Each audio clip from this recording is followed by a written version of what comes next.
I wasn't born into money and I didn't marry rich, but because I took God seriously when he said that his word had everything that we need, I went from minimum wage to miraculous abundance simply by understanding this one story in scripture that encapsulates every move that it took me to get from paycheck to paycheck into prosperity. And no, I am not saying that Jesus died so we could all drive Lamborghinis. However, if you want to honor God with your finances and have more than enough, not just for you, but for people around you, then I believe that you will be immensely blessed when you watch this video until the end and understand what God showed me in this single story that absolutely transformed my financial life. Our story begins in Matthew 25, and I am going to drop in the insights that God gave me while reading these passages that I have accumulated over the years. But I highly encourage you after the video to take time to read the passage yourself to get a full and thorough understanding of it. Verse 14 starts like this: "For it will be like a man going on a journey who called his servants and entrusted them with his property." And this is where point one comes in. All money is God's money. It says entrusted them to his property.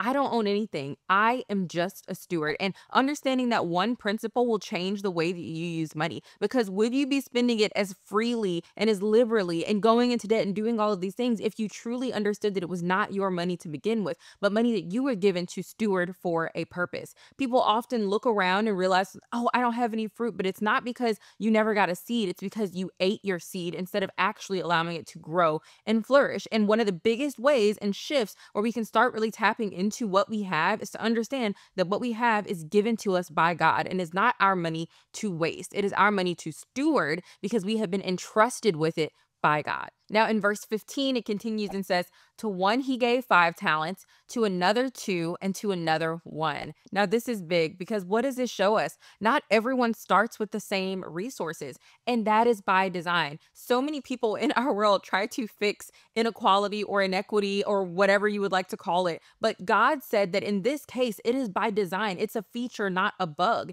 And instead of comparing what we have to others, we are called to focus on maximizing our own potential and what God has given us, not look to the left and to the right of what God has given somebody else. And also, verse 15 continues to say, "To each according to his ability, then he went away." Meaning everyone is given according to what God has created them and enabled them to do. Not everyone is going to have the same ability. God entrusts us with what he has designed us to handle, and he simply expects us to manage it faithfully. I like to think of all of us as different animals. You don't expect a bird to do the same thing as a fish, and you don't expect a shark to do the same thing as a lion or an elephant to do the same thing as a whale. These animals were literally created different, are designed to thrive in different environments, have different purposes. And a fish is never going to fly as well as a bird because it was not designed to. And this is why you may find yourself looking at what someone else has, looking at what someone else is doing, and maybe you even fancy yourself to try it. Maybe you go in their same job, go try their same business model, and it doesn't work for you. Well, that's because you may have been designed with a different gifting. And so we have to be really careful when we're praying about wanting what other people have, because we don't often have the ability to hold what they can hold. And what gives energy to someone else may drain a different person. And so the best prayer that you can ask God is, show me and help me to find through testing and taking risks what you have created me to do and to excel in the dominion and domain that God has created you to thrive in. Now, verse 16, "So he who had received the 5 talents went at once and traded with them, and he made 5 talents more." Verse 17, "So he also who had the 2 talents made 2 talents more." Now, some interpretations suggest that these servants may have engaged in trading and that the other one investments. And this is an important distinction. I think it's important in the fact that we don't really know. And this means that there is no right way to really grow your wealth or to have impact or success. And success is going to look different for everyone, again, depending on what their design is and what God created them to do. There are multiple ways to multiply. So do not let anyone tell you that it is better or worse to have a 9 to 5 or a business or invest in short term or long term or get into real estate or stocks. As long as you're being a faithful steward of your money, the budgeting tactic, the debt snowball or the debt avalanche, it doesn't matter. As long as you are being faithful, that's what it's about, not using a specific method. And this is something where if you stay until the end of the video, I'm going to give you access to the 3 secrets that I have personally used to make money multiply on autopilot without hustle, budgeting, or willpower. And I'll give you access to that if you stay until the end. But what you need to understand right now is that faithfulness is about taking action, not using a specific method.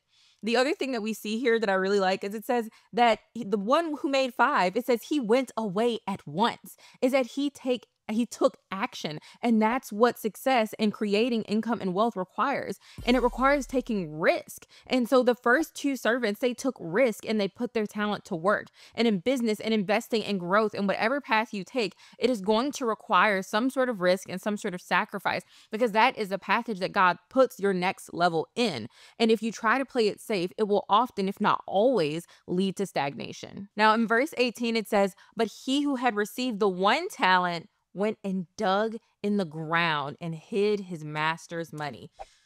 Oh my goodness. Oh my goodness, you guys. I mean, it is always the people with the most to gain that do the least. And it is always the people that have the least to lose that hold on to it so tightly. And it's such a paradox because you don't understand the fact that you're holding on to that little bit of money so tightly is the exact reason why you will never have more of it, because life begets life. I'm gonna make a whole video on that later, okay? But specifically for this context, what you need to understand is a hand that is open to give, that is open to invest, is also open to receive. But if you close your hand and you are not open to give, you are not open to invest, you're not open to do anything with that, then you will always also have your hand closed to receive. You cannot be open to abundance without being open to risk. And you cannot be closed off and have a scarcity mindset and then expect to receive simultaneously. Those two things do not coexist. And people who say, well, I can't afford to do it, I don't think you can afford not to, because you've already seen what not investing gets you. You've already seen what not managing your money well gets you. You've already seen what living life with a closed hand gets you. And let me ask you, do you want more of it?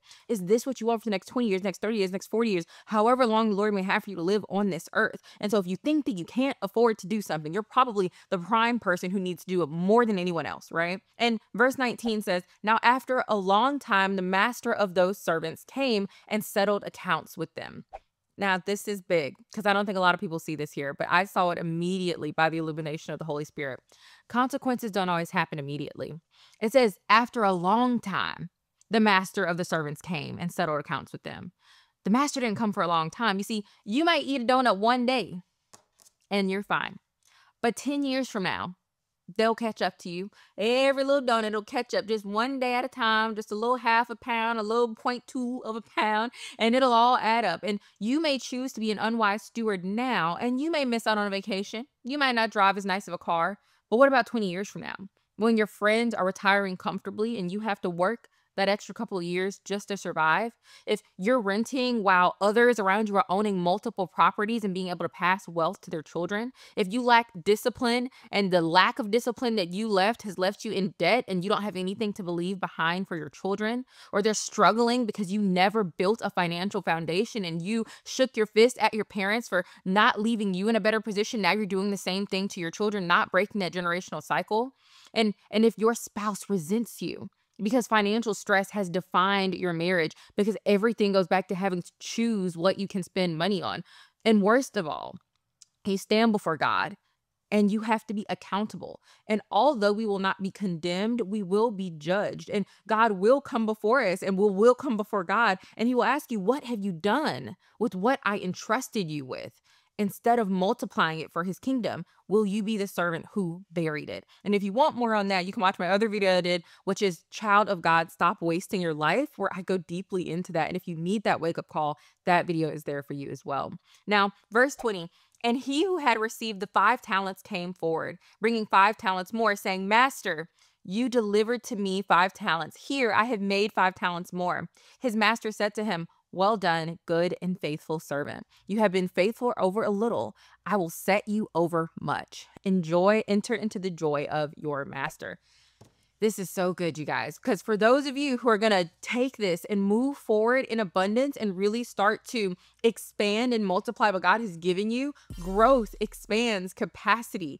I will set you over much because what you have done with little. The servants who multiplied their talents were given more responsibility. And when you handle what you have well, your capacity expands and you are entrusted with more, whether in money and influence and impact, whatever that looks like. It can happen in so many different ways, but you get to graduate, you get to move to the next level. And that is an amazing thing to see the Lord continue to take you from faith to faith and from glory to glory. And I know some of you right now haven't experienced that. You feel like you've been stuck in the same level of life for the last years, maybe even the last decade. You feel like you've been spinning around and you're living the same life and you're like, Lord, where is my next level? Where is my next step? Where is my promotion? And I want to ask you, have you been faithful in your current position before you hold your hand out and ask for a promotion? Are you trying to get an increase off of something that you've never invested? And so many of us were praying for God to give us increase, but we haven't invested what he's given us. And that's not how it works, because that's my next point, which is wealth is not just a blessing, but it's a test. It's a test.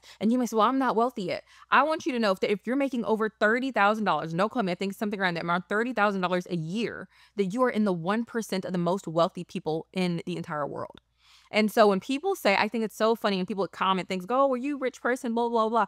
I say, if you have a phone that is $1,000, $800, $500, internet access, a roof over your head with electric running through your house and air conditioning that is keeping you cool, then you are wealthy. And so all the scriptures and the warnings to the rich apply to you too. And so does testing, okay? Because what does it again say? You have been faithful over little, so I will set you over much. Money and resources are not just a blessing. They are tests of faithfulness. And how you handle those small amounts will determine whether you will be trusted with more. Are you passing the test right now? Answer that question. You don't have to tell me, but you know, and God knows. And what can you do to shift that and to be a better steward? And maybe if you keep watching, you'll find some things out. So verse 22, and he also who had the 2 talents came forward, saying, Master, you delivered me 2 talents, and here I have 2 talents more. His master said to him, well done, good and faithful servant. You have been faithful over a little. I will set you over much. Enter into the joy of your master. So, wow, this is amazing, because faithfulness, not a quality, determine increase. The master did not expect the one who he gave 2 talents to make 5, just like the one he gave 5. He only expected faithfulness. And so many times I think we get caught up and that we maybe feel a little embarrassed, a little ashamed, that we maybe feel like a little less than and like compare ourselves to people who are doing different things. But again, if you were a fish, you would never expect yourself to swim to the depths of a shark. But I think, and this is just an entirely separate video that I maybe get into. Let me know in the comments if you want to hear more about biblical hierarchy and inequality, because I think it's something that so many Christians misunderstand, and I think it leads to a lot of resentment and discontent. But like, God does not expect the same thing from you if he gave you 2 talents as he does from the person that he gave 5. And so your increase is not going to look the same, and that's not a bad thing, because God is not judging you based on an absolute number of if you're not a millionaire, then that means you weren't faithful steward. That's not what God says. He simply expects for him to get a return on the investment that he made into you. And so your responsibility is not to match someone else's outcome, but it's to grow what you have been given. And this is another thing that we can take from this, is that multiplication is a kingdom principle. Everything in God's kingdom is designed to multiply. Faith and wisdom and wealth and disciples and even joy and peace, that all of it is designed to multiply. And those who understand and operate by this principle see continuous increase. And I also love that about God. He's not a God of addition. He's a God of multiplication. If you plant one seed into the ground, there's almost nothing that I can think of that you will get just one fruit. Everything that God has designed, he is intended to multiply. You don't just have the ability to make one child, you have the ability to make many. 2 people can bring forth 15 children into the world. And you see this over and over and over again. And again, just like in, oh, this is so good, just like in scripture, just like he doesn't expect everybody to multiply at the same rate, not every plant produces the same amount of fruit. Not every animal can have the same amount of reproduction. And so again, God has designed all of this intentionally, knowing what is best for that fruit and how much it needs to produce, knowing what's best for that animal, for that couple, and how much they need to produce. And he gives it according to his good purpose and will. Now, verse 24, he also who had received the 1 talent came forward, saying, Master, he said, Master, I knew you to be a hard man, reaping where you did not sow and gathering where you scattered no seed. So I was afraid. I went and hid your talent in the ground. Here, you have what is yours. I don't think you guys understand the impact of what is being said. And it's impactful in so many ways. But I'm going to pull out one point here, that most of the time, fear is not about not trusting yourself. It's about not trusting and truly knowing the character of God. What did he say? The man with 1 talent, he said, I knew you to be a hard man. Mm.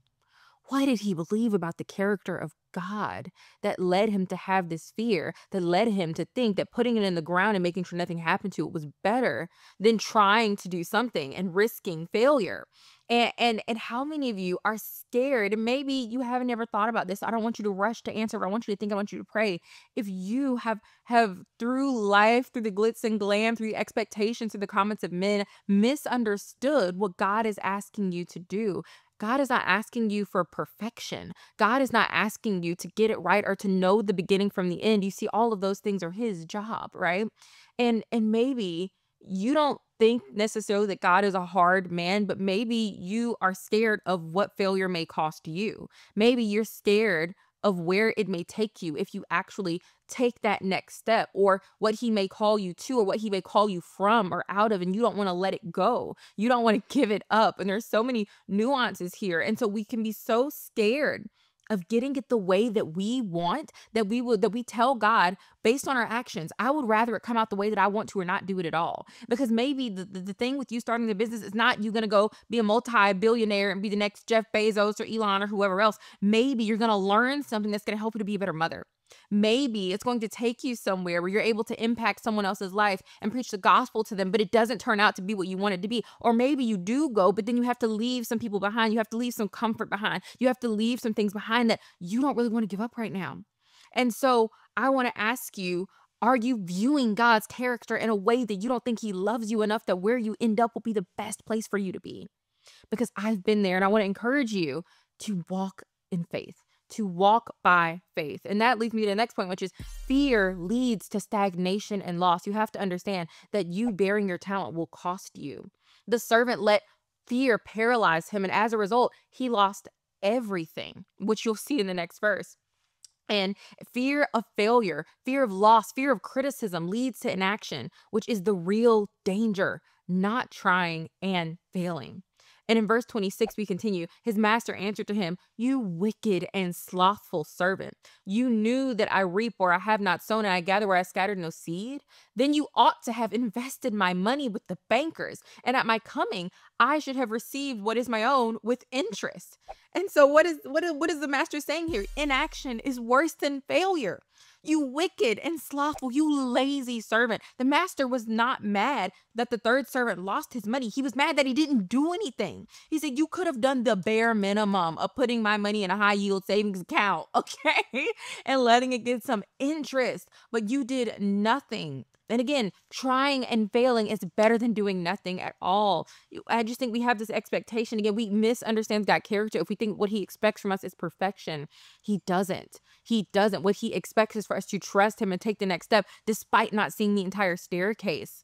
Okay. And action, even imperfect action, will always lead to growth and to him sanctifying us and teaching us whatever he would have us to learn along the way. And we also see here that success is not just about action, but it's also about intentions. He said, you knew. The master said, you knew that I reap where I have not sown, that I gather where I scattered no seed. So the master called the third servant out for knowing what to do and not acting on it. If you can't say amen, say ouch. Okay, that's what Bodhi Bacham says. If you can't say amen, say ouch. Okay, and knowing the right thing to do without taking action, and you have that hole of wasted potential where you know it, everyone around you knows it and can see it and talk about how good you could be and the things that you could do, and it's like, how much more will that hurt? Sitting in bed at night after night. Again, you're in that same cycle. If this is your life and this is what you are doing, you are burying your talent. Okay. And again, we see another principle, which that God's kingdom operates on multiplication, not just maintenance. It says, you ought to have invested my money with the bankers. God is saying, I expect growth, not just preservation.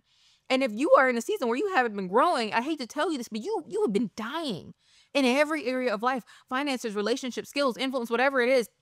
If you are not growing, you are dying. There's no neutral for a plant. There's no neutral. They cannot be stagnating. They're either continuing to grow or their leaves are turning colors and their petals are falling down and they are dying. And so verse 28, this breaks my heart, but it's so true and we need to hear it. So take the talent from him and give it to him who has the 10 talents. Wealth transfers to the faithful. Resources flow to those who use them wisely. Money, opportunities, and influence shift towards people who are responsible, who take action, and who multiply what they have. And people love to say the rich get richer and the poor get poorer, but I think they will be very surprised. And maybe you're surprised here to find out that that's by design. That is by design. Because what are people with nothing and who have no intention of doing anything with the things that they have need with more stuff to do nothing with?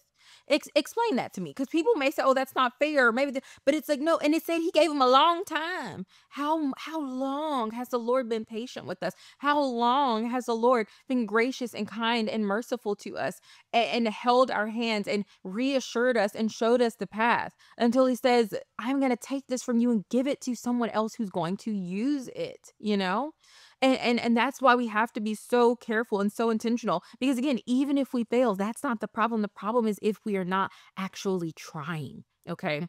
And verse 29, for everyone who has will be given more, and he will have an abundance. But from the one who has not, even what he has will be taken away.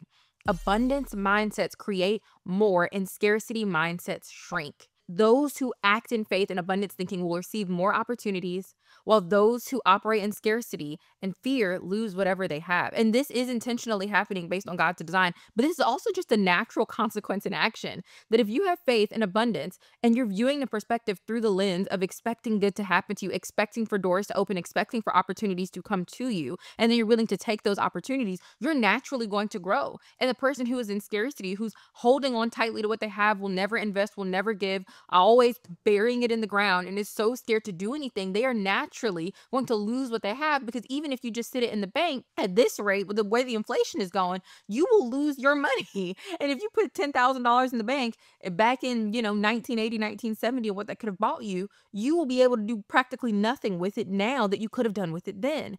And the rich get richer because they move, they invest, and they grow, while the poor get poorer because they hesitate and they hold back. And then verse 30 says, and cast the worthless servant into outer darkness. In that place, there will be weeping and gnashing of teeth. And what does this mean? Judgment comes to those who do nothing. The real failure was not doing anything with what he was given. We are not called to simply exist, but we are meant to work and to grow and to create with what God has given us. And I talk more about how you can do this. That training that I mentioned is right in the description, where I go over the 3 secrets to making money multiply on autopilot without hustle, without budgeting, and without willpower. And so I encourage you to watch that, because I divulge these secrets and explain to you exactly what difference this makes from the people who are succeeding, and how the rich are getting richer and the poor are getting poorer. And these are principles that anyone can use to change their life today. And the parable of talents, though, is more than about money. The story does apply to finances, but it reflects a broader principle of life, that you have to use and grow what you have, and you will be given more. And if you bury and hoard it and refuse to act, you're going to lose what little you have. And this applies to your skills, to your knowledge, to your influence, to your faith, to your opportunities, to your relationships, and to your wealth as well. The key takeaway that I pray you get from this is that God rewards action, faithfulness, and wise stewardship. And that if you use what you have in boldness and in faith, then you will see an abundance and an increase in every area of life. If this video was for you, please let me know in the comments. Give it a thumbs up and subscribe for more faith-based abundance content. And I'll see you in the next video.